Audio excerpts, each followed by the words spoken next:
Kisah Nabi Musa alaihi salam. Kisah ini disebutkan dalam Al-Quran, surat Al-Qasas ayat 7 hingga ayat 13. Diceritakan bahwa saat Musa masih bayi, ibu Nabi Musa diperintahkan Allah Subhanahu wa Ta'ala untuk menghanyutkan bayinya ke Sungai Nil. Hingga akhirnya bayi Musa ditemukan oleh keluarga Fir'aun dan diangkat menjadi anak yang kelak saat dewasa menghancurkan kekuasaan Fir'aun. Musa lahir di Mesir pada masa pemerintahan Fir'aun. Fir'aun adalah raja yang sangat sombong dan semena-mena terhadap rakyatnya. Bahkan dia mengaku sebagai Tuhan. Penduduk Mesir sebagian besar adalah bangsa Kipti. Selain itu juga banyak dari kalangan Bani Israel. Bangsa Kipti menyembah berhala dan Fir'aun sebagai Tuhan mereka, serta mempercayai para peramal dan tukang sihir. Pada suatu hari, para peramal kepercayaan Fir'aun datang ke istana. Wahai Fir'aun, kami datang membawa kabar buruk untukmu. Cepat, katakan apa itu?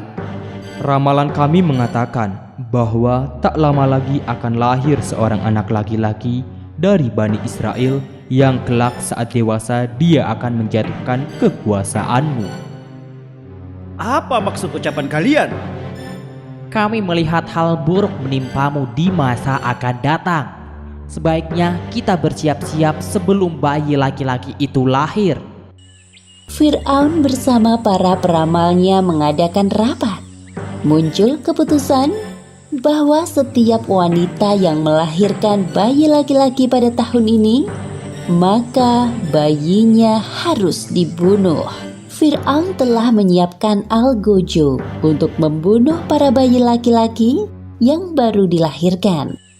Sementara itu, ibu Musa sangat khawatir jika anak yang dikandungnya adalah bayi laki-laki. Tibalah hari yang dinanti-nantikan. Ternyata bayi yang dilahirkan ibu Musa adalah bayi laki-laki. Perasaan ibu Musa campur aduk antara senang dan sedih. Pada saat itu, ia mendapatkan ilham dari Allah. Seperti yang disebutkan dalam Al-Quran, surat Al-Qasas ayat 7. Dan kami ilhamkan kepada ibu Musa, susuilah dia, dan apabila kamu khawatir terhadapnya, maka jatuhkanlah dia ke Sungai Nil. Dan janganlah kamu khawatir, dan janganlah pula bersedih hati, karena sesungguhnya kami akan mengembalikannya kepadamu dan menjadikannya salah seorang dari para rasul. Ya Allah, hamba titipkan anak ini padamu. Hamba mohon, jaga dan lindungi dia. Ibu Musa menyuruh kakak perempuan Musa untuk mengikuti kemana arah peti itu berlabuh. Ternyata peti itu sampai ke istana kerajaan Fir'aun dan ditemukan oleh istri Fir'aun. Wahai bayi laki-laki yang tampan, telah lama sekali aku menginginkan kehadiran seorang putra, dan sekarang kau hadir di hadapanku. Asia sangat senang dan membawa bayi Musa ke hadapan suaminya. Wahai suamiku tersayang, lihatlah apa yang aku bawa. Bayi siapa itu? Bayi laki-laki ini ditemukan para dayang di sekitar istana. Aku mohon padamu, angkatlah dia menjadi anak kita. Kau tidak sedang bercanda bukan? Bayi laki-laki? Apakah kau lupa akan peraturan yang telah aku buat? Wahai suamiku, jangan kau bunuh bayi ini. Melihat bayi ini, hatiku sangat bahagia. Ia adalah penghibur bagi kita, wahai suamiku. Itu bagimu, namun tidak bagiku. Setelah perdebatan yang cukup panjang, akhirnya hati Fir'aun luluh juga saat melihat bayi Musa. Asia sangat senang dan segera mencari ibu susu untuk bayi Musa. Wahai ratu, bayi ini tidak mau menyusu kepada ibu susu manapun. Sepertinya kami harus mencari ke pelosok negeri ini. Oh, baiklah kalau begitu. Laporkanlah padaku jika kalian menemukan wanita itu. Katakan padanya, aku akan berikan hadiah yang sangat banyak. Mendengar kabar tersebut, kakak perempuan Musa menawarkan ibunya kepada dayang istana untuk menyusui bayi laki-laki itu. Ketika para dayang sampai di rumah ibu Musa, ternyata bayi laki-laki itu mau menyusu dengan lahap. Tidak ada yang tahu bahwa sebenarnya wanita ini adalah ibu kandung bayi laki-laki itu. Esoknya, ibu Musa pergi ke istana. Aku sangat berterima kasih kepadamu, wahai ibu. Terimalah segala pemberianku ini sebagai hadiah. Dan aku mohon padamu, tinggallah di istana ini selama masa menyusui Musa. Wahai ratu, maaf sekali, saya tidak bisa tinggal di istana ini karena ada keluarga yang membutuhkan saya di rumah. Jika diperbolehkan, biarkan bayi ini saya bawa sampai masa persusuan berakhir. Oh, baiklah kalau begitu, tidak ada pilihan lain. Ibu Musa meninggalkan istana bersama bayi Musa dengan perasaan bahagia. Seperti yang disebutkan dalam Al-Quran, Surat Al-Qasas ayat 13. Maka kami kembalikan Musa kepada ibunya, supaya senang hatinya dan tidak berduka cita, dan supaya ia mengetahui bahwa janji Allah itu adalah benar. Tetapi kebanyakan manusia tidak mengetahuinya.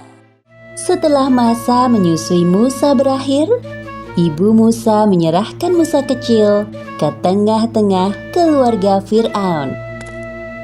Wahai suamiku, lihatlah Musa. Lucu sekali dia. Tidakkah kau ingin menggendongnya? Bawa kemari anak itu. Fir'aun menggendong Musa kecil di pelukannya. Lalu Musa menarik jenggot Fir'aun sampai tercabut dan berdarah. Seketika itu Fir'aun melepaskan Musa dari pelukannya. Dasar anak nakal. Aku yakin anak ini yang akan menjatuhkan kekuasaanku kelak. Sabarlah wahai suamiku, dia hanya anak-anak. Wahai pengawal, siapkan pedang yang tajam. Besok akan aku bunuh anak ini. Asia berpikir bagaimana cara agar suaminya tidak jadi membunuh Musa. Kemudian Asia mendapatkan sebuah ide. Wahai suamiku, sebelum kau bunuh Musa, biarkan aku buktikan kepadamu bahwa Musa hanya anak-anak yang suka bermain. Apa yang ingin kau buktikan? Tingkahnya hanya membuatku kesal dan marah. Asia menyiapkan sepiring roti dan bara api. Lalu dia menyuruh Musa memilih salah satu di antara keduanya. Ternyata Musa kecil memasukkan bara api ke dalam mulutnya. Sontak Musa pun kepanasan dan lidahnya terbakar. Perhatikanlah wahai suamiku, jikalau Musa yang sudah bisa berpikir, tentu dia akan memilih roti yang lezat itu. Tolong, urungkanlah niatmu untuk membunuhnya. Dari peristiwa itu, Fir'aun percaya bahwa Musa hanyalah anak-anak seperti pada umumnya. Lalu, Musa kecil diasuh keluarga Fir'aun sampai usianya beranjak dewasa. Kisah ini disebutkan di Al-Quran Surat Al-Qasas ayat 14 hingga ayat 28. Diceritakan bahwa selama tinggal di istana Fir'aun, Musa mempelajari berbagai ilmu pengetahuan. Musa dewasa tumbuh menjadi orang yang cerdas dan tahu bahwa dirinya bukanlah anak Fir'aun. melainkan keturunan dari Bani Israel. Demikianlah cara Allah memberikan pengetahuan kepada Musa yang kelak akan menghancurkan kekuasaan Fir'aun. Ketika sedang berjalan-jalan, Musa melihat dua orang laki-laki sedang berkelahi. Satu orang Kipti, yaitu penduduk asli Mesir, dan satunya lagi dari kalangan Bani Israel. Musa pun mendekati mereka berdua. Wahai Musa, tolonglah aku. Musa berniat membantu karena kasihan melihat kaumnya sedang terdesak. Musa meninju wajah orang Kipti dengan sekali pukulan. Tak disangka orang tersebut jatuh dan langsung meninggal dunia. Ya Allah, aku terpengaruh bisikan setan. Tolong ampuni perbuatanku. Musa bertaubat atas perbuatan yang tidak sengaja dilakukan dan Allah Subhanahu wa Ta'ala mengampuninya. Seperti yang disebutkan dalam Al-Quran surat Al-Qasas ayat 16. Maka Dia, Allah, mengampuninya. Sungguh Allah, Dialah yang Maha Pengampun, Maha Penyayang. Keesokan harinya, Musa berjalan-jalan di kota dengan perasaan was-was. Lalu Musa melihat Bani Israel yang ditolongnya kemarin berkelahi lagi dengan orang Kipti yang lain. Bani Israel itu meminta pertolongan lagi kepada Musa. Ketika Musa hendak memegang orang Kipti, maka dia menghindar dan berkata, Wahai Musa, apa kau mau membunuhku seperti orang Kipti yang kau bunuh kemarin? Musa terdiam sejenak, menyesal atas perbuatannya. Sementara itu, orang Kipti yang menjadi musuh Bani Israel meninggalkan Musa dan Bani Israel. Setelah mendengar bahwa Musa membunuh orang Kipti, Fir'aun sangat marah dan semakin yakin bahwa Musa adalah anak laki-laki yang telah diramalkan akan menjatuhkan kekuasaannya. Pengawal, cepat tangkap Musa dan bawa ke hadapanku. Seorang laki-laki datang dan membawa kabar kepada Musa bahwa Fir'aun sedang mencarinya. Maka Musa bergegas meninggalkan Mesir. Selama perjalanan, Musa terus berdoa kepada Allah agar diselamatkan dari Fir'aun dan orang-orangnya. Kemudian sampailah Musa di sebuah kota bernama Madian. Musa kehausan. Ia mencari sumber air dan menemukan sebuah sumur yang ramai oleh penggembala ternak. Mereka memberi minum ternak-ternaknya sampai kenyang. Tampak di belakang, dua orang perempuan menunggu giliran. Timbullah rasa iba dalam diri Musa melihatnya. Maaf jika saya lancang bertanya. Mengapa kalian tidak ikut memberi minum ternak-ternak kalian seperti para penggembala itu? Kami tidak dapat memberi minum ternak-ternak ini sebelum penggembala itu pulang. Aku akan membantu kalian. Tanpa menunggu para penggembala itu pergi, Musa ikut menimba air dari sumur dan memasukkan air ke timba besar. Kemudian Musa memberi minum ternak-ternak itu hingga ternak-ternak itu merasa kenyang.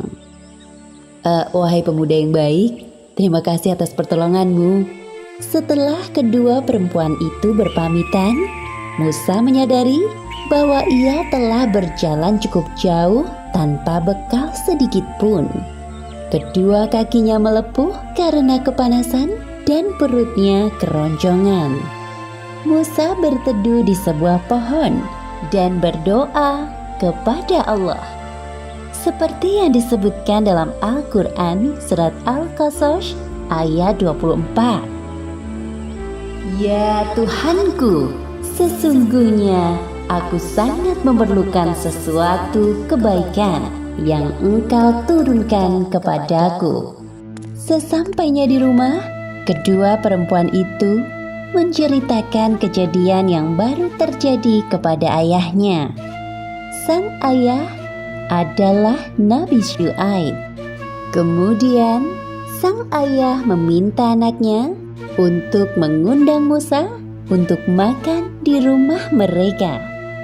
Allah Subhanahu wa Ta'ala menjawab doa Musa melalui perantara dua orang perempuan yang ditolongnya. Musa memperkenalkan diri dengan sopan kepada ayah mereka. Sang ayah bertanya kepada Musa tentang urusannya di Madian. Lalu Musa menceritakan tentang siapa dirinya dan penyebabnya sampai di kota ini.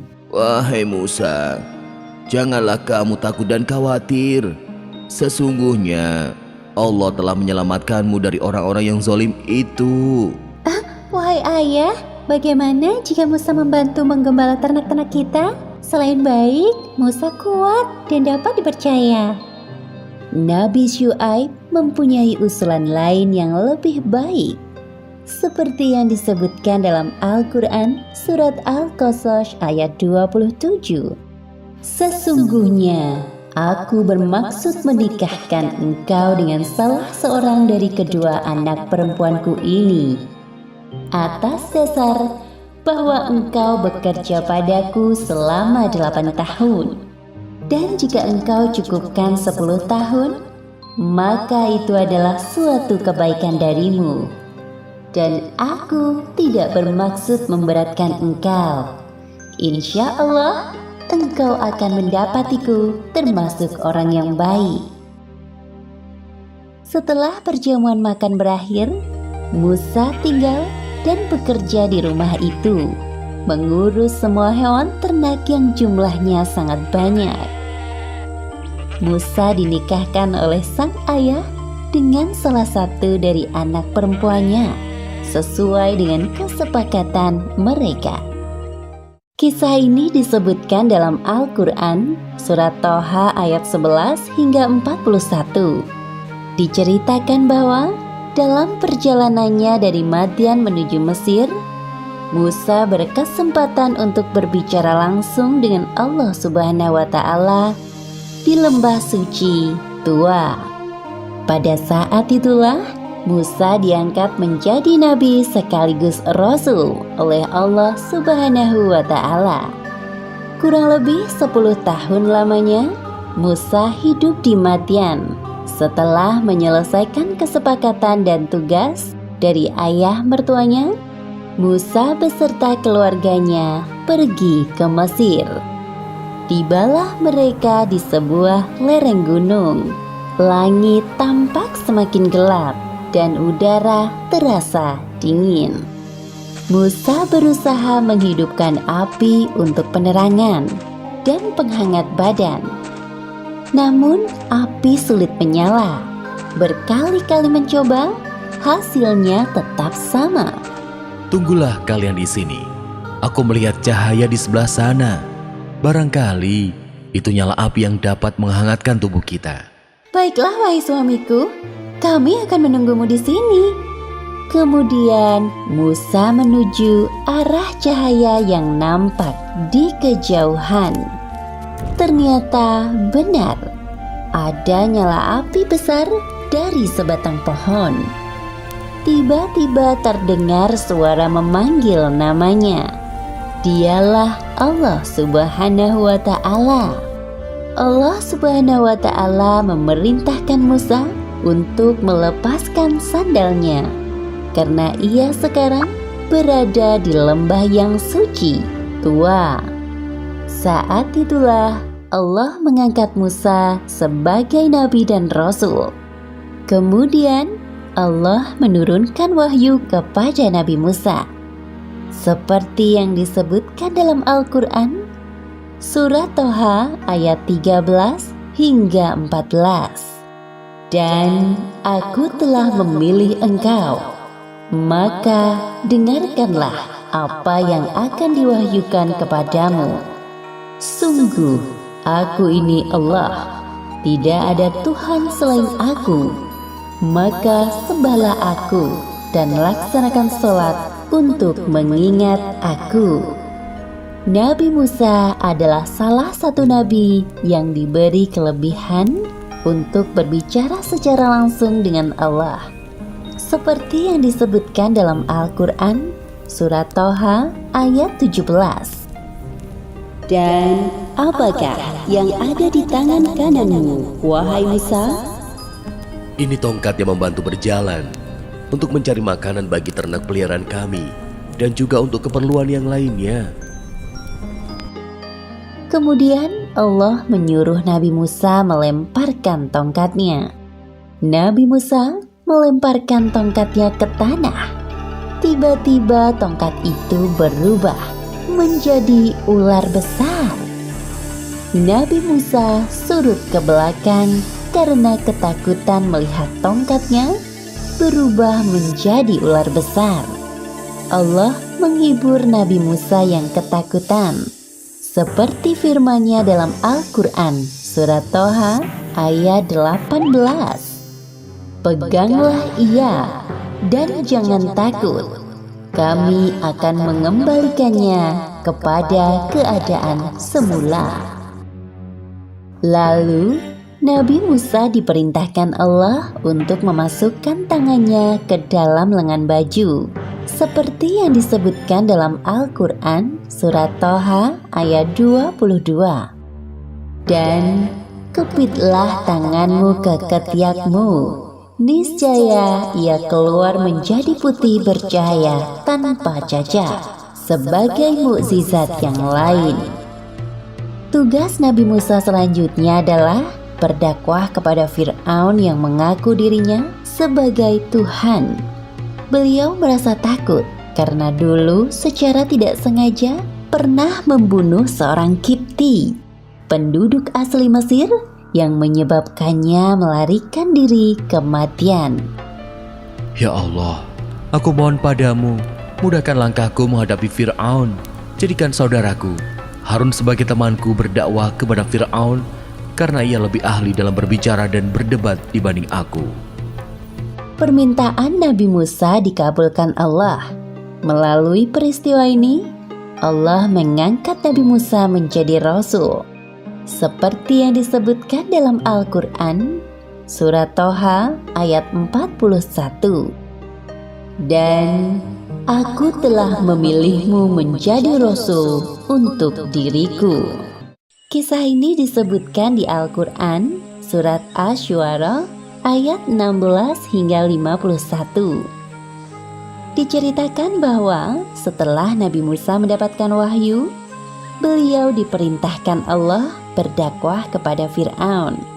Atas permintaan Nabi Musa, Allah mengirim saudaranya Harun untuk membantunya ketika berhadapan dengan Fir'aun. Allah Subhanahu wa Ta'ala juga mengangkat Harun menjadi seorang nabi. Sebelum berhadapan langsung dengan Fir'aun, mereka bertarung dengan ahli sihir Fir'aun terlebih dahulu. Terjadi banyak perubahan setelah beberapa tahun kepergian Nabi Musa dari Mesir. Di banyak tempat, Nabi Musa melihat kaumnya, yaitu Bani Israel, sedang diperbudak oleh Fir'aun. Menyaksikan hal tersebut, beliau merasa sedih. Nabi Musa dan Nabi Harun pergi menuju istana Fir'aun. Aku hanya mengenalmu, wahai Harun. Siapa laki-laki di sampingmu itu? Ini adalah Musa, adikku. Aku pikir engkau tidak melupakannya, wahai Fir'aun. Kami berdua adalah Rasul utusan Allah. Wahai Fir'aun, tujuan kami datang kemari adalah memintamu agar membebaskan kaum Bani Israel dari perbudakan yang kejam. Jadi kau ini Musa, berani sekali datang kemari. Ingatkah dirimu bahwa kami telah mengasuhmu dari masa kanak-kanak sampai dewasa dengan fasilitas yang mewah? Lalu setelah membunuh kaumku, kau malah melarikan diri. Sekarang kau datang dan meminta hal yang tidak masuk akal. Dasar tidak tahu berterima kasih. Perlakuan Fir'aun saat mengasuh Nabi Musa saat kecil tidak sebanding dengan penyiksaan yang dilakukannya kepada kaum Bani Israel. seperti yang disebutkan dalam Al-Quran surat Asy-Syu'ara ayat 22. Dan itulah kebaikan yang telah engkau berikan kepadaku. Sementara itu engkau telah memperbudak Bani Israel. Perihal pembunuhan orang Kipti itu, aku tidak sengaja melakukannya. Lalu aku bertaubat dan keluar dari Mesir. Kemudian aku bertemu dengan Tuhan semesta alam. Tuhankulah yang menganugerahkan ilmu dan kerasulan padaku. Siapa yang kau maksud Tuhan semesta alam itu? Aku yang telah memberikanmu semua ilmu kepadamu. Jadi, akulah Tuhanmu. Dialah Allah Subhanahu wa Ta'ala. Benar apa yang dikatakan Musa. Allah adalah Tuhan semesta alam yang menciptakan langit dan bumi beserta segala isinya. Omong kosong. Pandai sekali kalian membual. Wahai Fir'aun, Dia Allah adalah Tuhanmu dan Tuhan nenek moyang kita dahulu. Sungguh, Tuhanmu telah salah dengan mengutus rasul-rasul yang gila seperti kalian. Dia Allah adalah Tuhan penguasa timur dan barat, serta apa yang ada di antara keduanya. Dengarkan baik-baik, wahai Musa dan Harun, jika kalian menyembah Tuhan selain aku, maka penjara tempat kalian selanjutnya. Nabi Musa dan Nabi Harun berdebat dengan santun dan suara yang lembut. Walaupun Fir'aun mengancam akan memasukkan keduanya ke dalam penjara, tidak ada rasa takut sedikit pun, karena mereka yakin selalu berada dalam lindungan Allah Subhanahu wa Ta'ala. Wahai Fir'aun, apakah engkau akan tetap memenjara kami jika aku perlihatkan bukti-bukti kerasulanku? Baiklah, tunjukkan kepada kita semua yang ada di ruangan ini. Semua orang menunggu apa yang akan dilakukan oleh Nabi Musa. Nabi Musa melemparkan tongkatnya, dan tiba-tiba tongkat itu berubah menjadi ular yang besar. Semua orang yang melihat merasa ketakutan. Hah? Wah, menakutkan sekali.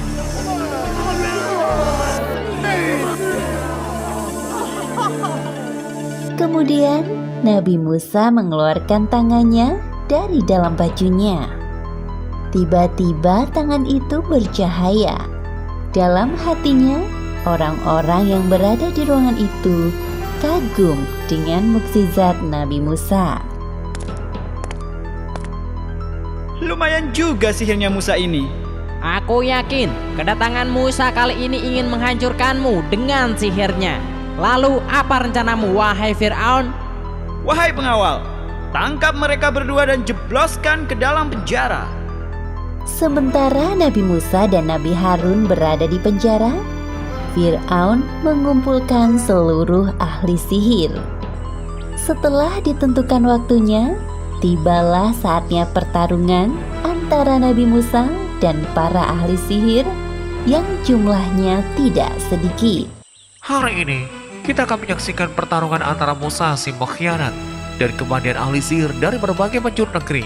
Wahai Fir'aun, apa yang kami peroleh jika dapat mengalahkan Musa? Kami ingin hadiah yang besar. Jangan khawatir, masing-masing dari kalian akan aku beri jabatan yang tinggi. Silakan kalian mulai dulu. Demi Fir'aun, pasti kami akan menang. Para ahli sihir melemparkan tali temali yang berubah menjadi ular kecil yang jumlahnya sangat banyak. Sebenarnya itu adalah tipuan dari tali yang berwarna hitam. Sedangkan para ahli sihir itu membutakan mata orang-orang yang menyaksikan, seolah-olah tampak seperti ular. Kemudian Nabi Musa melemparkan tongkatnya. Tiba-tiba berubah menjadi ular besar yang dengan sigap melahap semua tipuan ahli sihir. Melihat mukjizat Nabi Musa yang dahsyat, para ahli sihir itu terketuk hatinya dan bersujud di hadapan Nabi Musa. Kami beriman kepada Tuhan semesta alam, Tuhannya Musa dan Harun. Mengapa kalian beriman kepada Musa tanpa izin dariku? Jika kalian tetap seperti itu, aku akan memotong tangan dan kaki kalian bersilangan. Lalu aku salib kalian semua. Para ahli sihir itu tetap pada pendiriannya dan tidak takut pada ancaman Fir'aun. Mereka pun berdoa seperti yang disebutkan dalam Al-Quran surat Asy-Syu'ara ayat 51. Sesungguhnya kami sangat menginginkan sekiranya Tuhan kami akan mengampuni kesalahan kami, karena kami menjadi orang yang pertama-tama beriman. Kisah ini disebutkan di Al-Quran surat Al-A'raf ayat 127 hingga 135. Setelah Nabi Musa mengalahkan ahli sihir Fir'aun sampai mereka bertaubat, tidak lantas menjadikan Fir'aun beriman kepada Allah. Fir'aun semakin bertindak sewenang-wenang terhadap Bani Israel, sampai Allah Subhanahu wa Ta'ala menurunkan azab kepada Fir'aun dan kaumnya. Nabi Musa tak henti-hentinya berdakwah kepada Fir'aun dan kaumnya agar mau beriman kepada Allah. Namun Fir'aun dan kaumnya tetap sombong dan tidak mau beriman kepada Allah. Hanya Bani Israel yang menjadi pengikut Nabi Musa. Wahai Fir'aun, aku tidak meminta kekuasaan atau kekayaanmu sedikitpun. Aku hanya mengajakmu untuk beriman kepada Tuhan Allah. Wahai Musa, akulah Tuhanmu yang sebenarnya. Seharusnya engkau yang beriman kepadaku. Hari demi hari, penderitaan kaum Bani Israel semakin berat. Mereka dijadikan budak dan pekerja kasar tanpa upah. Setiap orang yang berani melawan perintah Fir'aun atau tidak mau menyembahnya akan dihukum mati, termasuk membunuh anak laki-laki dari kaum Nabi Musa. Wahai Musa, kami sangat menderita hidup di Mesir ini. Bukankah engkau adalah utusan Allah? Mintalah kepadanya agar menghukum Fir'aun yang telah bertindak sewenang-wenang. Sabarlah wahai kaumku, sesungguhnya Allah tidak akan membiarkan hambanya terzolimi.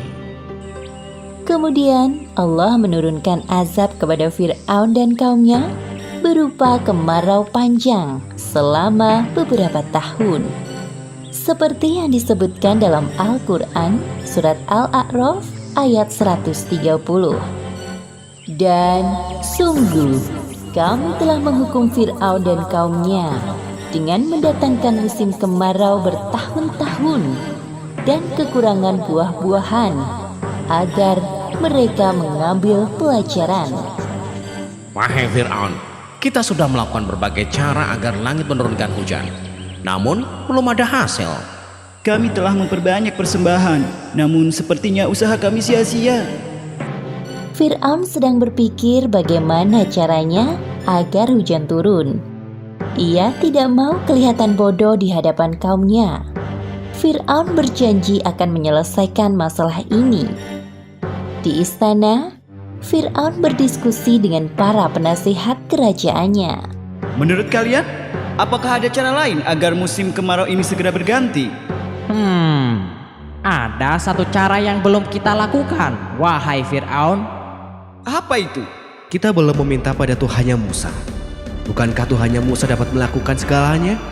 Baiklah, panggil Musa ke hadapanku. Nabi Musa mendatangi Fir'aun di kerajaannya seorang diri. Wahai Musa, kau punya Tuhan yang mampu melakukan apa saja. Benar bukan? Iya, benar. Saat ini Mesir sedang ditimpa kemarau panjang. Jika Tuhanmu dapat menurunkan hujan dari langit, maka aku akan beriman kepadanya. Benarkah yang kau ucapkan itu, wahai Fir'aun? Tentu, jika Tuhanmu dapat melakukan apa yang tidak bisa aku lakukan, aku akan beriman kepadanya. Semua orang yang ada di sini saksinya. Baiklah kalau begitu. Nabi Musa berdoa kepada Allah di hadapan Fir'aun dan para penasehat kerajaan. Ya Allah, Zat yang menahan hujan, turunkanlah hujan untuk masyarakat Mesir. Sebelum sampai Nabi Musa menurunkan tangannya, hujan turun dengan derasnya. Hujan? Ore! Itu suara hujan. Memang sudah sekarang saatnya hujan turun. Fir'aun mengingkari janjinya. Ia tidak memuji Allah, malah mengatakan hal yang kufur. Nabi Musa sangat kecewa dengan sikap Fir'aun dan kaumnya. Namun, beliau tidak patah semangat dalam berdakwah. Wahai kaumku, ketahuilah bahwa hanya ada satu Tuhan yang pantas disembah. Dia Allah SWT. Ikutlah denganku dan surga balasan keimanan kalian. Namun, jika kalian lebih memilih menyembah selainnya, aku takut Allah akan menurunkan azab yang lebih pedih kepada kalian. Wahai Musa, bukti apapun yang engkau bawa, kami tetap tidak akan beriman kepadamu maupun ajaranmu. Benar apa katanya. Fir'aun satu-satunya Tuhan kami. Setelah panen melimpah, hujan tak kunjung berhenti. Lalu muncul angin topan yang dahsyat. Sebagaimana disebutkan dalam Al-Quran surat Al-A'raf ayat 133. Maka kami kirimkan kepada mereka topan, belalang, kutu, katak dan darah. Air minum berubah menjadi darah sebagai bukti-bukti yang jelas. Tetapi mereka tetap menyombongkan diri dan mereka adalah kaum yang berdosa. Wahai Musa, mintalah kepada Tuhanmu agar Dia, Allah, menghentikan hujan ini. Kami berjanji akan beriman kepada Tuhanmu. Kemudian Nabi Musa berdoa kepada Allah dan hujan pun berhenti. Kemudian Allah juga menumbuhkan tanaman dan buah-buahan di kebun mereka. Namun ternyata mereka mengingkari janjinya. Inilah yang sesungguhnya kami inginkan. Beberapa hari berikutnya, Allah mengirimkan belalang di kebun-kebun mereka hingga semua tanamannya mati. Wahai Musa, sekali lagi kami mohon, mintalah kepada Allah agar mengusir belalang-belalang ini dari kebun kami.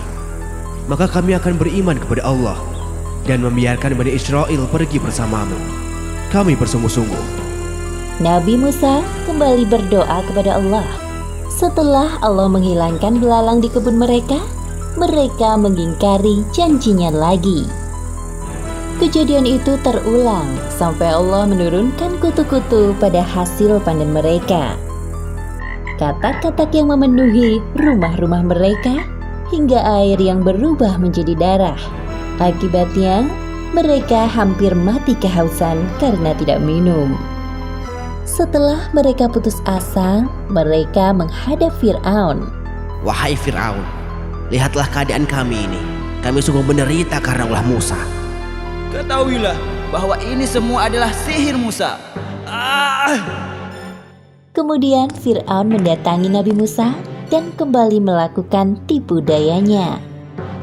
Wahai Musa, jika Tuhanmu mau mencabut semua penderitaan kami, pasti aku dan kaumku mau beriman kepadanya. Aku juga membebaskan Bani Israel dari perbudakan dan membiarkan mereka ikut bersamamu. Mendengar penawaran Fir'aun, Nabi Musa pun kembali berdoa kepada Allah. Ya Allah, ya Tuhanku, untuk yang terakhir kalinya, hamba mohon agar engkau mencabut semua azab pada Fir'aun dan kaumnya. Dalam sekejap, Allah mengabulkan doa Nabi Musa. Namun malangnya, hal yang sama kembali terjadi. Fir'aun dan pengikutnya tidak bersungguh-sungguh bertaubat. Nabi Musa merasa sangat sedih karena usahanya selama ini sia-sia. Kisah ini disebutkan beberapa kali di Al-Quran. Salah satunya ada di dalam surat Asy-Syu'ara ayat 52 hingga 68.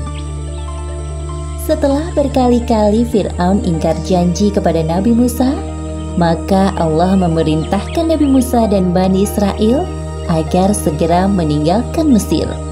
Namun Fir'aun dan bala tentaranya mengejar mereka sampai ke Laut Merah. Mesir kembali ramai dengan aktivitas masyarakatnya, seperti sebelum turunnya azab dari Allah. Sebenarnya setelah kejadian azab itu, kaum Kipti meragukan ketuhanan Fir'aun. dan mulai percaya kepada Tuhannya Musa. Namun Fir'aun dengan segala kuasanya menghasut pikiran mereka. Wahai kaumku, lihatlah perubahan yang terjadi pada Mesir sekarang. Semua ini tidak akan terjadi tanpa campur tangan ketuhananku. Buktinya, walaupun musibah datang secara bertubi-tubi, tanah pertanian kita tambah subur, sungai-sungai tidak pernah kering, dan pastinya buah-buahan makin melimpah. Orang-orang membenarkan ucapan Fir'aun dalam hati mereka. Lain halnya dengan kondisi kaum Nabi Musa. Bani Israel semakin tersiksa oleh perbudakan yang dilakukan kaum Kipti. Akhirnya, mereka berduyun-duyun mendatangi Nabi Musa. Wahai Musa, kami sudah tidak tahan lagi hidup di sini. Apakah sebaiknya kita pergi saja dari Mesir? Ya, aku setuju. Kita pergi saja dari sini.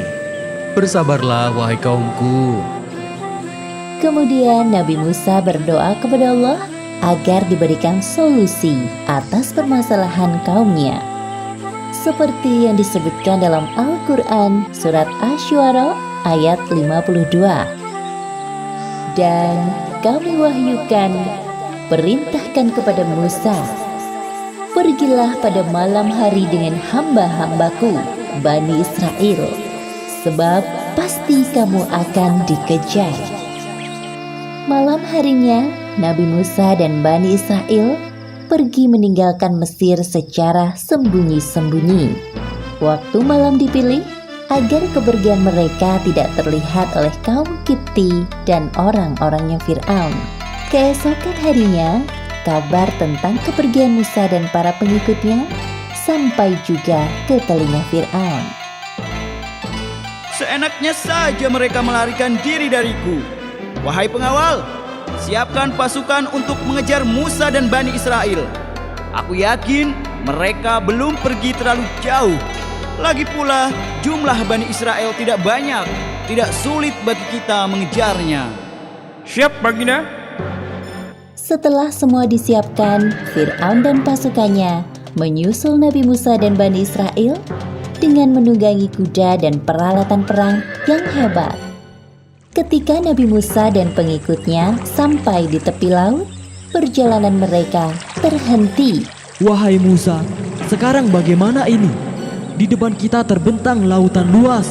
Tanpa perahu, kita tidak bisa menyeberangi laut ini. Kami takut kalau Fir'aun dan pasukannya menyadari kepergian kita dan menyusul kita. Aduh, bagaimana ini wahai Musa? Wahai kaumku, sekali-kali kita tidak akan tersusul. Sesungguhnya Tuhanku besertaku. Kelak Dia akan memberi petunjuk kepadaku. Seperti yang disebutkan dalam Al-Quran surat Asy-Syu'ara, lalu kami wahyukan kepada Musa, pukullah laut itu dengan tongkatmu. Maka terbelahlah lautan itu, dan setiap belahan seperti gunung yang besar. Lalu Nabi Musa memukulkan tongkatnya ke laut. Seketika itu lautan terbelah menjadi dua. Di tengah-tengahnya terhampar jalan panjang untuk melintas. Masya Allah. Masya Allah. Ayo, kita segera bergegas. Baik. Ayo, cepat. Fir'aun dan para pengikutnya sampai ke tepi Laut Merah. Mereka takjub melihat pemandangan laut yang aneh. Wah, apa ini? Belum pernah aku melihat hal seperti ini sebelumnya. Sihir apa ini hingga membelah lautan? Mereka melewati jalan ini. Ayo kita kejar. Ayo maju pasukan. Ketika Fir'aun dan pasukannya sampai di tengah perjalanan mengejar Musa, tampak Musa dan kaumnya. Lihat, itu Bani Israel. Aku melihatnya. Namun, atas izin Allah, tiba-tiba jalan yang terbentang di antara dua laut itu kembali berubah menjadi laut. Allah menyelamatkan Nabi Musa dan Bani Israel, sedangkan Fir'aun dan pasukannya tenggelam di lautan. Sebelum mati tenggelam, Fir'aun menyadari kesalahannya. Ya Allah, sesungguhnya aku percaya tidak ada Tuhan selain Engkau. Tuhannya Musa dan Bani Israel. Hamba berserah diri kepadamu ya Allah. Tolong selamatkan hamba. Namun semuanya telah terlambat. Allah tidak menerima taubat Fir'aun. Seperti yang disebutkan dalam Al-Quran, surat Yunus ayat 91. Apakah sekarang baru kamu beriman, padahal sesungguhnya engkau telah durhaka sejak dahulu, dan engkau termasuk orang yang berbuat kerusakan. Sedangkan di pihak Musa, Bani Israel masih khawatir dengan keadaan musuhnya. Wahai Musa, apakah Fir'aun dan para pengikutnya benar-benar tenggelam di laut ini? Ya, kami agak ragu karena Fir'aun mengaku-ngaku bahwa dirinya Tuhan yang tidak akan mati. Pastikan mereka tenggelam di laut. Tidak mungkin mereka masih hidup. Bukankah begitu, wahai Musa? Benar wahai kaumku, Fir'aun dan pasukannya tenggelam di laut. Namun Allah menyelamatkan jasad Fir'aun sebagai pelajaran bagi manusia di masa mendatang, bahwa kisah Fir'aun yang kejam dan mengaku-ngaku sebagai Tuhan benar-benar kisah nyata. Kisah ini disebutkan dalam Al-Quran pada surat Al-A'raf ayat 138 hingga 145. Diceritakan bahwa setelah Nabi Musa beserta Bani Israel selama dari kejaran Fir'aun, mereka meninggalkan Mesir dan melanjutkan perjalanan menuju kota Palestina. Di tengah perjalanan, tibalah Nabi Musa dan Bani Israel di suatu pemukiman penduduk. Terlihat bahwa penduduk di daerah itu masih menyembah patung berhala. Melihat fenomena tersebut, Bani Israel mulai resah. Mereka pun mengungkapkan keresahannya kepada Nabi Musa. Wahai Musa, buatkanlah kami patung seperti orang-orang yang memuliakan Tuhannya itu. Apa yang kalian maksud dengan Tuhan? Itu adalah patung-patung berhala yang mereka sembah. Kalian ini seharusnya lebih baik dari mereka. Nabi Musa sangat kecewa dan sedih mendengar permintaan kaumnya itu. Padahal jelas-jelas Bani Israel baru saja diselamatkan Allah Subhanahu wa Ta'ala dari kejaran Fir'aun dan pasukannya. Wahai kaumku, bukankah Allah telah menyelamatkan kalian dari kekejaman Fir'aun? Sesungguhnya Allah sangat memuliakan golongan dari kalian. Seperti yang disebutkan dalam Al-Quran, surat Al-A'raf ayat 140.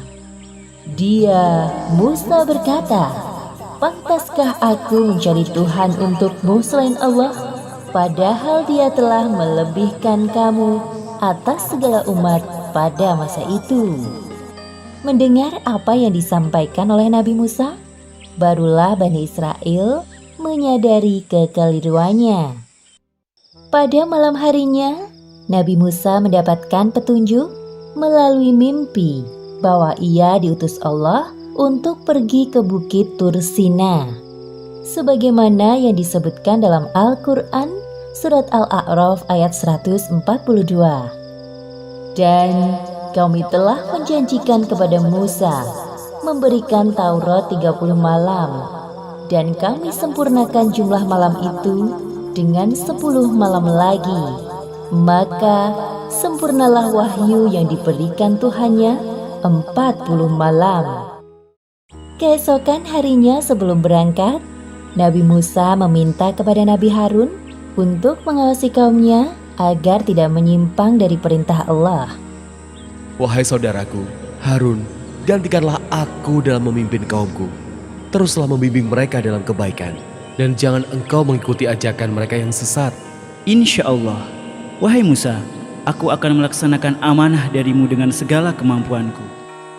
Nabi Musa juga berpamitan dengan kaumnya, Bani Israel. Wahai kaumku, aku diperintahkan oleh Allah untuk menerima wahyu yang kedua. Taatlah kalian dengan perintah dari saudaraku, Nabi Harun. Dialah pemimpin kalian selama aku pergi. Setelah berpamitan, Nabi Musa pergi ke Bukit Tur Sina, tempat pertama kali beliau menerima wahyu dari Allah. Ketika tiba waktu yang telah ditetapkan oleh Allah, sampailah Nabi Musa di Bukit Tur Sina. Pada tempat inilah terjadi pembicaraan antara Nabi Musa dengan Allah. Kemudian Nabi Musa memohon kepada Allah agar dapat melihat wujud Allah. Ya Tuhanku, tampakkanlah dirimu kepadaku, agar aku dapat melihat Engkau. Allah menjawab permintaan Nabi Musa seperti yang disebutkan dalam Al-Quran, surat Al-A'raf ayat 143. Allah berfirman, "Engkau tidak akan sanggup melihatku, namun lihatlah ke gunung itu. Jika ia tetap pada tempatnya sebagai sedia kala, niscaya engkau dapat melihatku." Ketika Allah menampakkan keagungannya melalui gunung yang ada di depan Nabi Musa, gunung tersebut hancur. Seketika itu juga Nabi Musa kaget dan pingsan. Beberapa menit kemudian, Nabi Musa terbangun. Beliau pun menyadari bahwa tidak sepantasnya ia meminta hal tersebut kepada Allah. Subhanallah, Maha Suci Allah, aku bertobat kepadamu, dan aku adalah orang yang pertama-tama beriman. Kemudian Nabi Musa mendapatkan kitab Taurat yang berisi tentang ajaran atau perintah bagi kaumnya, yaitu Bani Israel. Nabi Musa adalah nabi sekaligus rasul yang dipilih oleh Allah untuk mengemban risalahnya dan dilebihkan kemampuannya dari manusia lain pada masa itu, seperti dapat berbicara langsung dengan Allah. Demikianlah akhir kisah Nabi Musa menerima kitab Taurat dari Allah. Kisah ini disebutkan beberapa kali dalam Al-Quran. Di antaranya dalam surat Toha ayat 85 hingga 98 dan surat Al-A'raf ayat 148 hingga 153. Ketika Nabi Musa menerima kitab Taurat di Gunung Tur Sina, Allah menguji keimanan Bani Israel dengan patung anak sapi. Seperti yang disebutkan dalam Al-Quran, surat Toha ayat 85, Dia, Allah, berfirman, "Sungguh, kami telah menguji kaummu setelah engkau tinggalkan, dan mereka telah disesatkan oleh Samiri." Setelah kepergian Nabi Musa, Bani Israel tidak mau patuh pada perintah Nabi Harun. Bahkan, Nabi Harun diancam akan dibunuh jika terus mengajak mereka berbuat baik. Sungguh, Bani Israel adalah kaum yang zalim. Di antara mereka ada seseorang yang bernama Samiri. Ia berusaha mempengaruhi Bani Israel agar mau menyembah patung yang dibuatnya. Patung tersebut terbuat dari emas, berbentuk seperti anak sapi. Orang-orang percaya bahwa patung anak sapi itu adalah Tuhan, karena patung tersebut dapat mengeluarkan suara. Padahal sebenarnya, suara itu berasal dari hembusan angin yang masuk ke dalam rongga patung dengan teknik yang dibuat oleh Samiri. Nabi Harun geram melihat kesesatan yang dilakukan Samiri dan Bani Israel lainnya. Beliau pun mengingatkan mereka dengan lemah lembut. Wahai kaumku, mengapa kalian menyembah benda tidak bernyawa itu?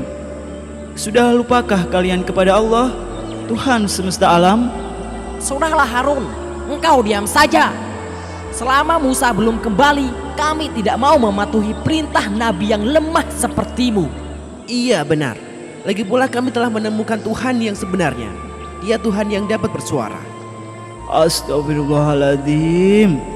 Dengan mudahnya kalian menukar keimanan kalian kepada Allah dengan patung anak sapi ini.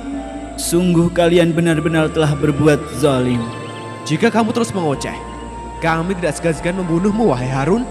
Andai Musa mengetahui kesesatan ini, pasti dia akan murka kepada kalian.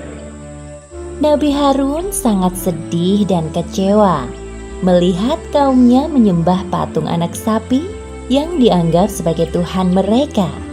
Ya Allah, jadi selama ini mereka tidak benar-benar bertaubat. Setelah 40 malam berlalu, Nabi Musa kembali ke tengah-tengah kaumnya. Beliau sangat marah sekaligus sedih melihat perubahan yang terjadi dengan kaumnya. Kemudian Nabi Musa menghampiri saudaranya dengan penuh kemarahan.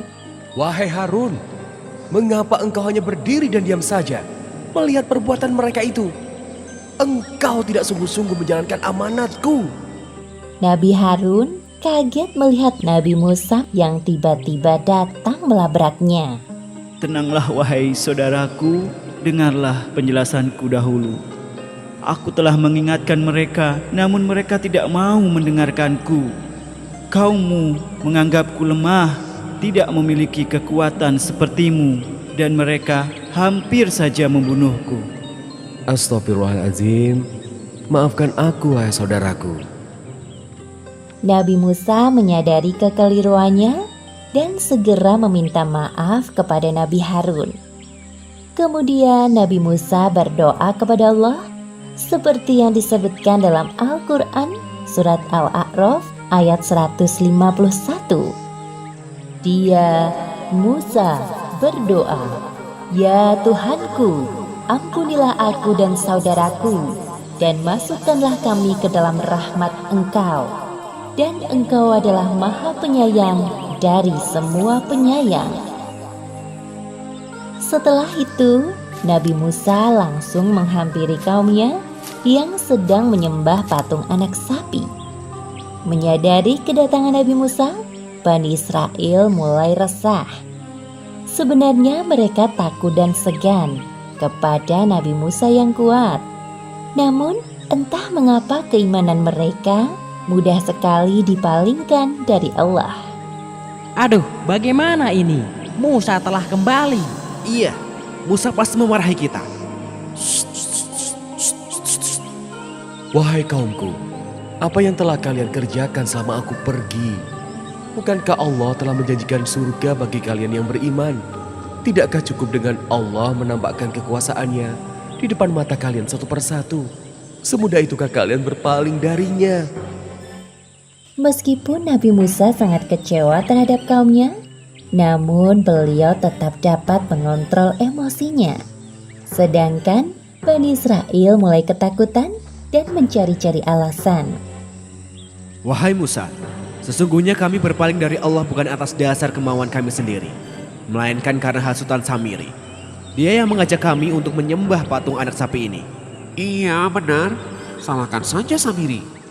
Kemudian Nabi Musa mencari orang yang bernama Samiri yang disebut-sebut sebagai dalang dari penyembahan patung anak sapi. Wahai Samiri, benarkah apa yang mereka katakan? Jika benar, apa yang membuatmu berani melakukan hal tersebut? Aku mengetahui sesuatu yang tidak mereka ketahui. Dengan semua pengetahuan yang aku miliki, maka jadilah patung anak sapi itu. Mendengar jawaban Samiri, Nabi Musa semakin geram. Beliau pun mengusir Samiri dari tempat itu. Samiri meninggalkan tempat tersebut sambil menundukkan kepala. Kemudian, Nabi Musa mengutus kaumnya untuk membakar patung anak sapi dan membuang abunya ke laut. Seperti yang disebutkan dalam Al-Quran, surat Toha ayat 98. Sungguh, Tuhanmu hanyalah Allah. Tidak ada Tuhan selain Dia, pengetahuannya meliputi segala sesuatu. Kisah ini disebutkan di Al-Quran surat Al-Baqarah ayat 67 hingga 73. Dalam kisah ini, Allah Subhanahu wa Ta'ala memperlihatkan sikap buruk kaum Bani Israel saat diperintahkan untuk menyembelih sapi betina pada zaman Nabi Musa alaihi salam. Perintah penyembelihan sapi betina ini dimaksudkan untuk menunjukkan kebesaran Allah Subhanahu wa Ta'ala dalam mengungkapkan pelaku pembunuhan. Pada zaman pemerintahan Nabi Musa alaihi salam, terjadi peristiwa yang menggemparkan di kalangan kaum Bani Israel. Seorang saudagar kaya raya terbunuh dan mayatnya dibuang di pelataran desa tetangga. Hal ini membuat kaum Bani Israel saling tuduh-menuduh dan akhirnya meminta tolong kepada Nabi Musa untuk menemukan pelakunya. Wahai umatku, aku telah berdoa kepada Allah Subhanahu wa Ta'ala untuk ditunjukkan wajah si pelaku pembunuhan. Namun ada satu syarat yang harus kalian penuhi. Apa itu wahai Musa alaihissalam? Allah Subhanahu wa Ta'ala memerintahkan kalian untuk mencari seekor sapi betina, kemudian menyembelihnya. Mendengar hal tersebut, mereka kembali ke tengah-tengah kaum dan memberitahukan hasilnya. Bagaimana mungkin kita disuruh untuk menyembelih sapi, padahal nenek moyang kita dahulu sangat memuliakan sapi. Kenapa tidak yang lain saja? Aku merasa keberatan dengan permintaan itu. Ya. Aku juga sangat keberatan. Tanyakan saja sendiri kepada Musa. Keesokan harinya, beberapa orang dari kaum Bani Israel mendatangi Musa. Wahai Musa, ini ada orang mati. Kami ingin mencari siapa pembunuhnya. Namun, engkau menyuruh kami menyembelih seekor sapi betina. Apa hubungannya sapi dengan orang mati? Sesungguhnya, ini adalah perintah Allah Subhanahu wa Ta'ala agar kalian menyembelih sapi betina.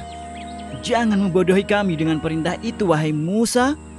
Aku bukan orang bodoh, padahal aku adalah utusan Allah Subhanahu wa Ta'ala. Seperti yang disebutkan dalam surat Al-Baqarah ayat 67.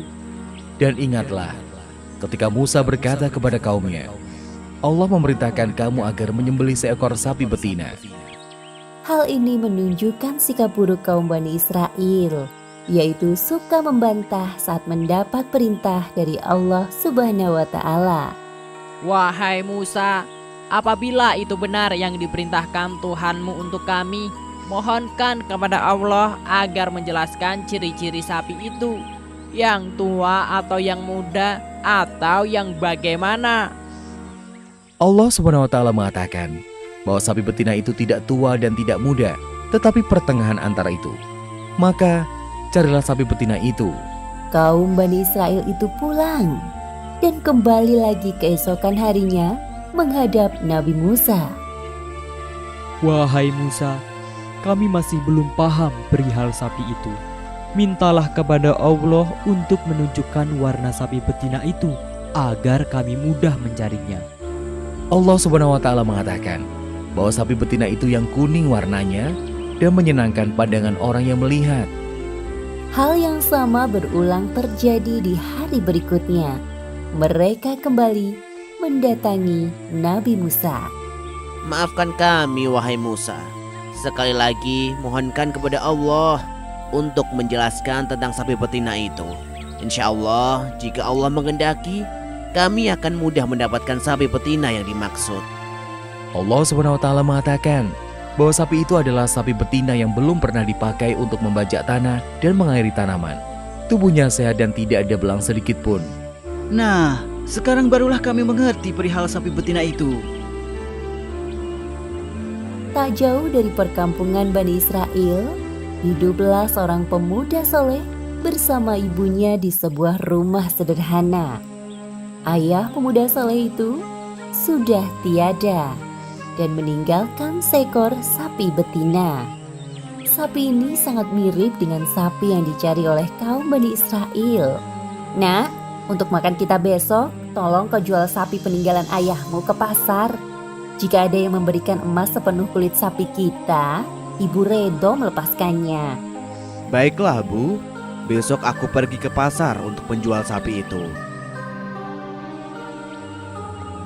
Keesokan harinya, pemuda soleh itu pergi ke pasar membawa sapi betina. Hal itu diketahui Bani Israel yang lewat di pasar. Mereka segera mendatangi pemuda itu. Wahai anak muda, apakah kau hendak menjual sapi betina ini? Benar, Tuan. Ibuku menyuruhku menjual sapi betina ini. Berapa harga yang ibumu minta untuk sapi ini? Tuan bisa membelinya dengan emas sepenuh kulit sapi ini agar ibuku ridho melepaskan sapi betina ini. Ketiga orang dari kaum Bani Israel ini berdiskusi dan memperhatikan sapi betina yang ciri-cirinya sangat mirip dengan sapi yang mereka cari. Baiklah, ini sekantong emas yang kau minta. Terima kasih Tuan. Setelah mendapatkan sapi betina dari pemuda saleh tadi, laki-laki itu memberitahu kaumnya yang lain dan mendatangi Nabi Musa alaihi salam.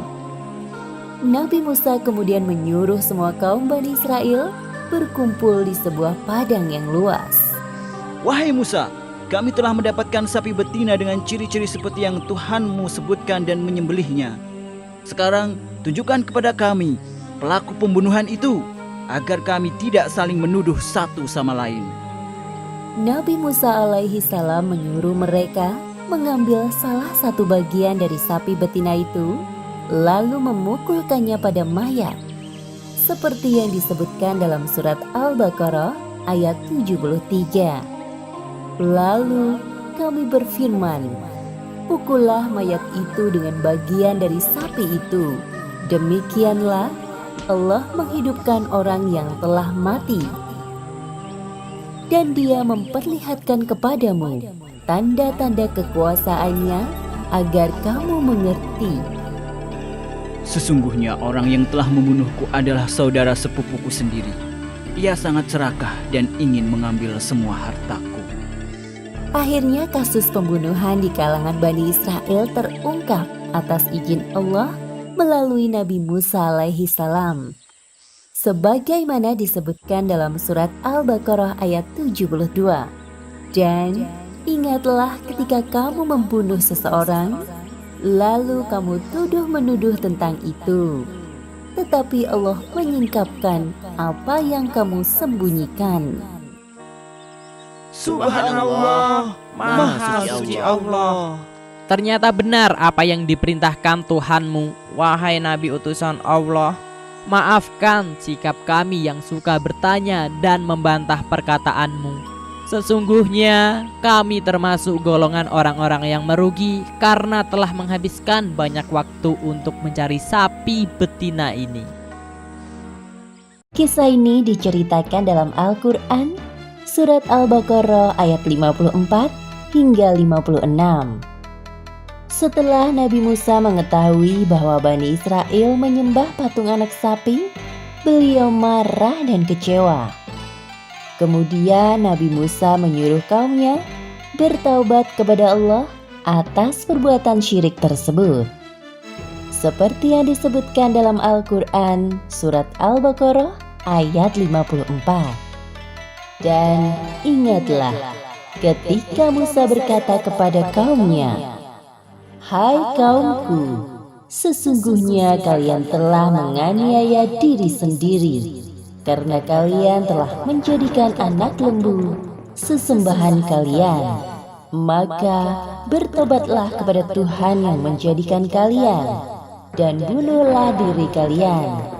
Hal itu adalah lebih baik bagi kalian pada sisi Tuhan yang menjadikan kalian. Maka Allah akan menerima taubat kalian."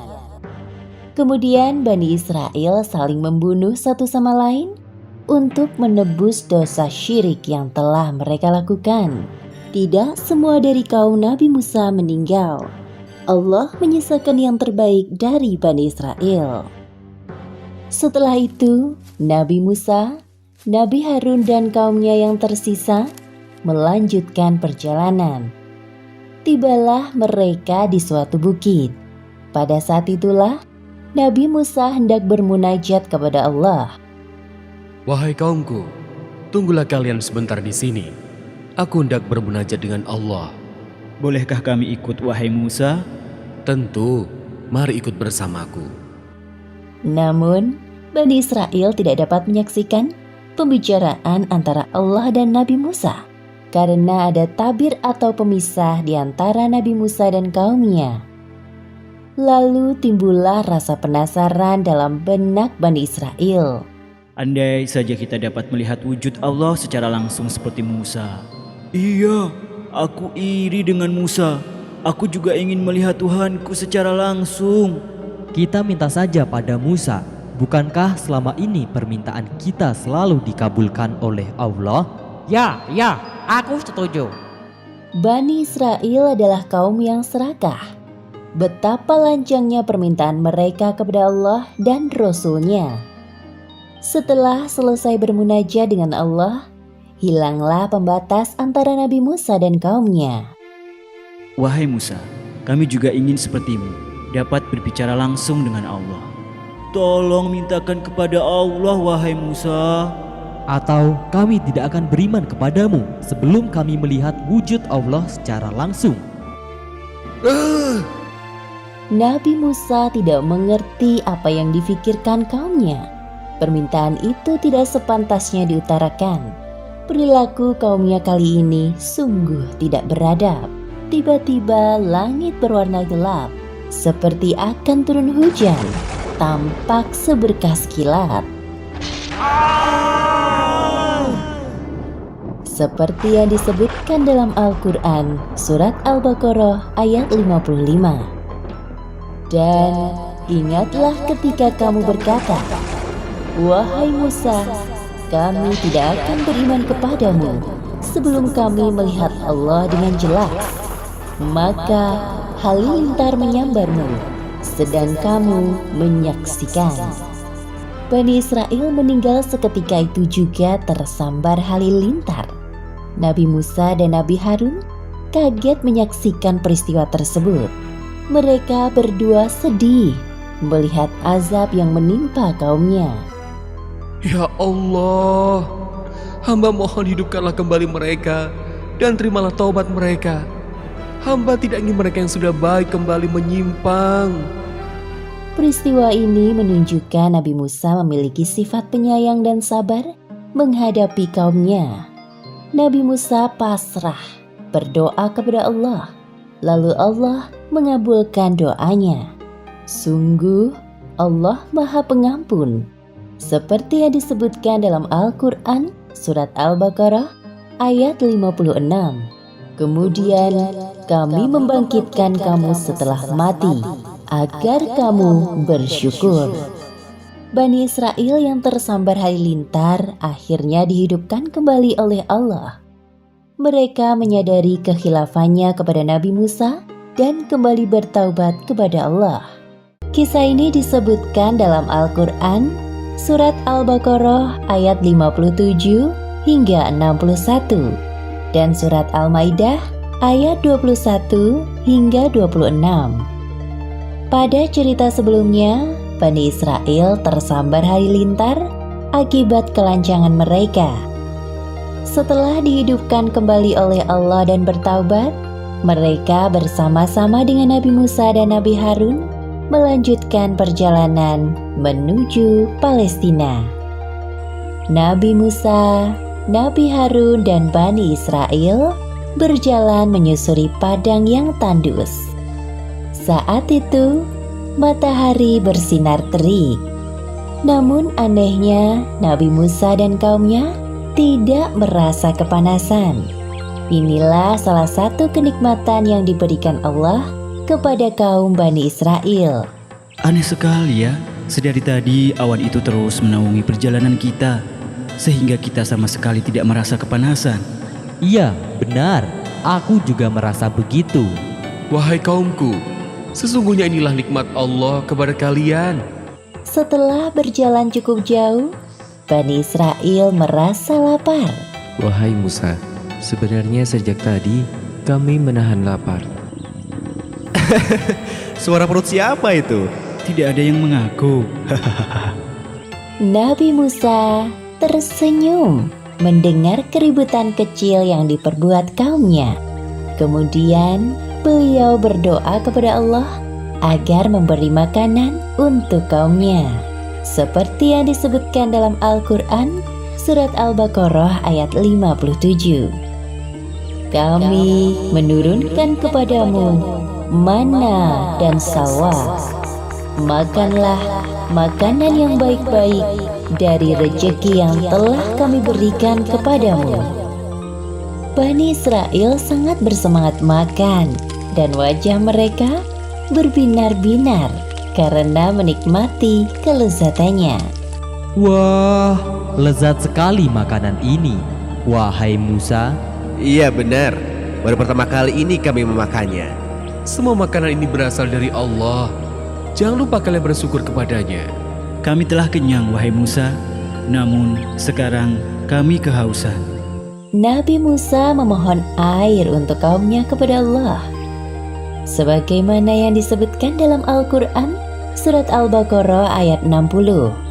Lalu kami, Allah, berfirman, pukullah batu itu dengan tongkatmu.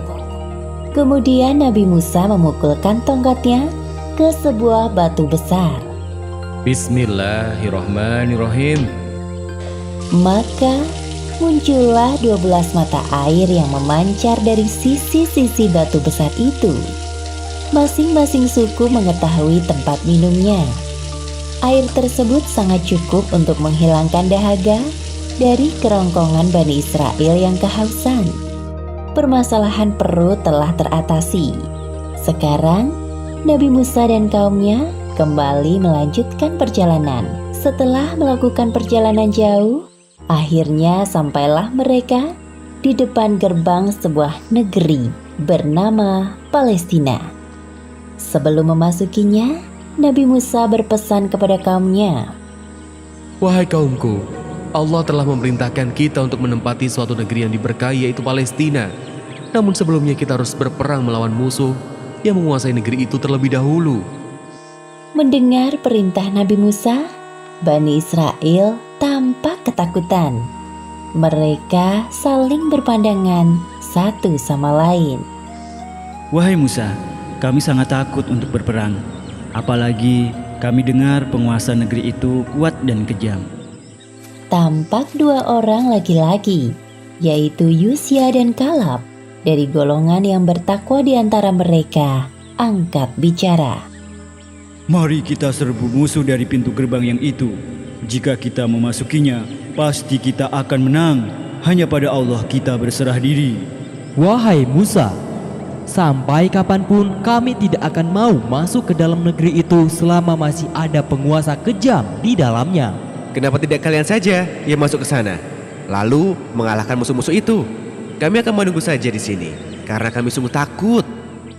Bani Israel benar-benar telah melampaui batas. Padahal Allah telah memuliakan mereka dengan memberikan segala macam kenikmatan.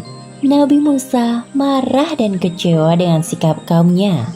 Kemudian beliau berdoa kepada Allah agar dijauhkan dari kaumnya yang membangkang. Seperti dalam surat Al-Maidah ayat 25. Berkata Musa, "Ya Tuhanku, aku tidak menguasai kecuali diriku sendiri dan saudaraku. Sebab itu, pisahkanlah antara kami dengan orang-orang yang fasik itu." Kemudian Allah menjawab doa Nabi Musa seperti yang disebutkan dalam Al-Quran, surat Al-Maidah ayat 26. Allah berfirman, "Jika demikian, maka negeri itu terlarang buat mereka selama 40 tahun. Selama itu, mereka akan mengembara kebingungan di bumi." Inilah hukuman Allah kepada Bani Israel yang tidak mau menjalankan perintahnya. Selama 40 tahun lamanya, mereka hidup di sekitar padang pasir bebatuan, sampai generasi penakut ini meninggal dan digantikan generasi selanjutnya yang pemberani. Kemudian generasi yang pemberani ini berperang melawan musuh di negeri Palestina di bawah pimpinan Nabi Yusya setelah wafatnya Nabi Musa. Demikianlah akhir kisah Nabi Musa dan Bani Israel.